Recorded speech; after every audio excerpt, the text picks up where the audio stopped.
Hello, my name is Bryan Tuma. I'm the Assistant Director for the Nebraska Emergency Management Agency.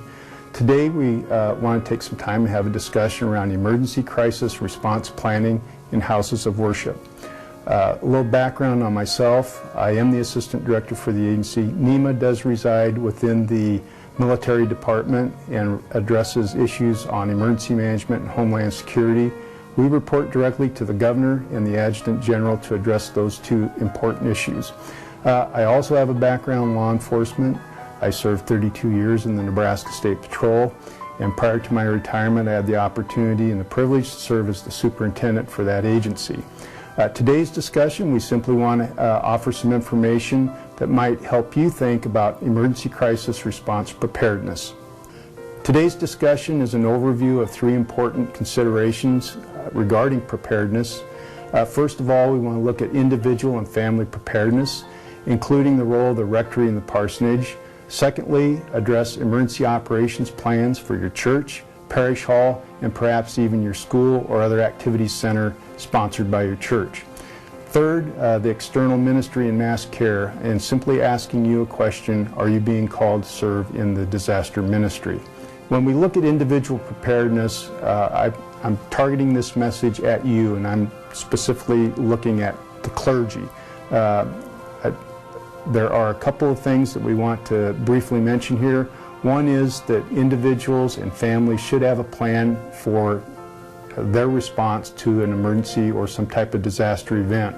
There's some extremely good information at a website, www.ready.gov. Delivers a message regarding the need to be ready, what that looks like.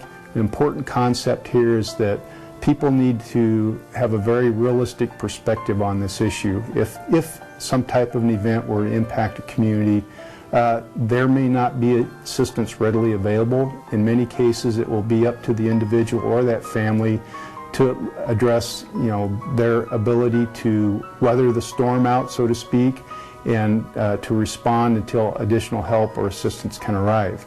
So that's a very important concept. The clergy can play a vital role in this effort by offering opportunities to have discussions about preparedness, putting information in church bulletins and providing guidance, or to simply address that issue of resiliency around their respective church or their house of worship. Also, many organizations have individuals that can provide assistance in the event of a disaster or some type of an emergency event. One of the issues we think is critical, your church, your house of worship can maintain a list of phone numbers for those people who have functional needs, meaning that they may be elderly or they have some type of disability, they may be single and live alone. Those are the individuals you may need to reach out as a part of your effort to help those folks who may not be able to help themselves. We stress it's always important to have a plan. So prior preparation prevents poor performance. The emergency operations plan is a living document that needs to be developed, identifying all hazards, all threats. So we typically think of weather as being a significant impact on safety. So tornadoes, fires, floods, those types of issues, very common. But you need to think outside the box a bit. So we will spend a brief moment later on talking about the threat of active shooters, violence being targeted against houses of worship. That is not an uncommon event anymore, and that's an unfortunate situation. If you're looking at developing an emergency operations plan, there's some very good information through FEMA, the Federal Emergency Management Agency. There is a guide for developing high-quality emergency operations plans for houses of worship. You can do a Google search on that, find that information. Some important considerations in your emergency plan, things that you need to think about.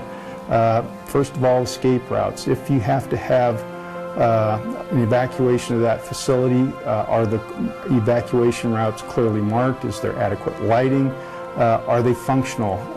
Sometimes housekeeping becomes a real issue. So are there boxes or other equipment that's stacked in the way of preventing people from being able to get out of those exits? Also, simple issue, who calls 911? Put that in your plan. There are equipment issues that need to be given consideration. Rectories often have smoke detectors, they have to have fire extinguishers, first aid kits, AEDs. Those pieces of equipment need maintenance, and in some cases they have to be replaced on a time schedule. So are you including some type of a plan to address those issues? Also, many churches have parishioners who have medical training, doctors, nurses, EMTs, and you can maintain a list of individuals in your church or your rectory who have CPR training and other first aid training. So that's an important consideration. Also, many members of the church may have 4x4 vehicles, four-wheel drive vehicles, snowmobiles, UTVs, ATVs, and those could be very valuable pieces of equipment in the event of some type of an emergency or disaster, trying to reach people who live alone, or simply trying to navigate through debris often associated with tornadoes or some other event. Very important piece of equipment. So having an inventory of those folks that have that equipment is important. Also, again, this document is a living document. It does no good to develop the document and then have it sit on a shelf. We strongly encourage you to get the plan out from time to time, review it, train to it, and then exercise it. And especially important for children and the elderly who may use your facilities, do they understand what's in the plan? That activity does a couple of things. It allows you to do what we'll call a gap analysis or identify deficiencies in your plan, and gives you the opportunity to update it as necessary. My last issue I want to speak to you about is, are you being called to disaster ministry? And I think there's a couple of important considerations here. You have access to some information through the American Red Cross, through their disaster spiritual care program. They also have another program, psychological first aid. You can contact an American Red Cross volunteer or contact the Kansas, Nebraska, Southwest Iowa Region office, or you can go to www.redcross.org/volunteer to get more information. The other issue here is whether or not you're willing to offer up your services or your facilities in the event of an emergency or disaster. Would you be willing to open up your church or your facilities for things like shelter, kitchen facilities, or simply allowing folks to stage equipment and inventory of supplies, or perhaps parking vehicles in the parking lot? Training is available on a program that we call the Community Emergency Response Team, or CERT. There is a program called Citizen Corps. You can get additional information on Citizen Corps at www.citizencorps.gov. That program focuses around the community-wide, local level approach to identifying volunteers in the community that can be called to service in the event of an emergency or disaster. And finally, there is a program or some training available through FEMA on religious and cultural literacy and competency in disaster. There is a specific FEMA course, IS-505. You can access that information on the FEMA website. If you go to the Emergency Management Institute page, you will find that listed in their catalog of courses. It's an online course. It's available. You can take that course if you like.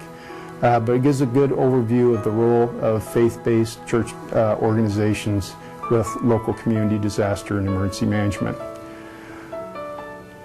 Finally, we want to spend a bit of time on that active shooter scenario. What does that look like?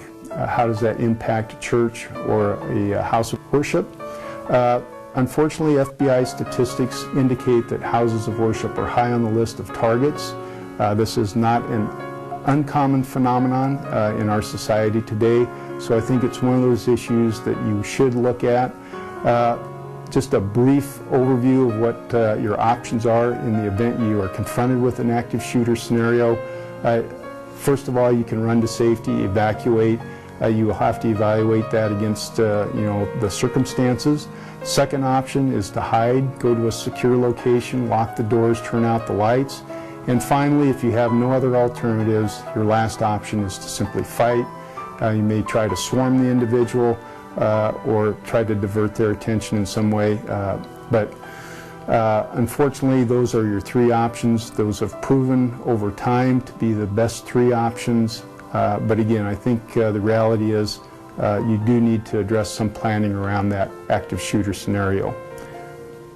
So in closing, I do want to thank you for your time and your service to the citizens of Nebraska. I want to specifically thank you for your help in investing time now in emergency preparedness. Again, prior preparation does prevent poor performance, and so we appreciate all you do in that regard.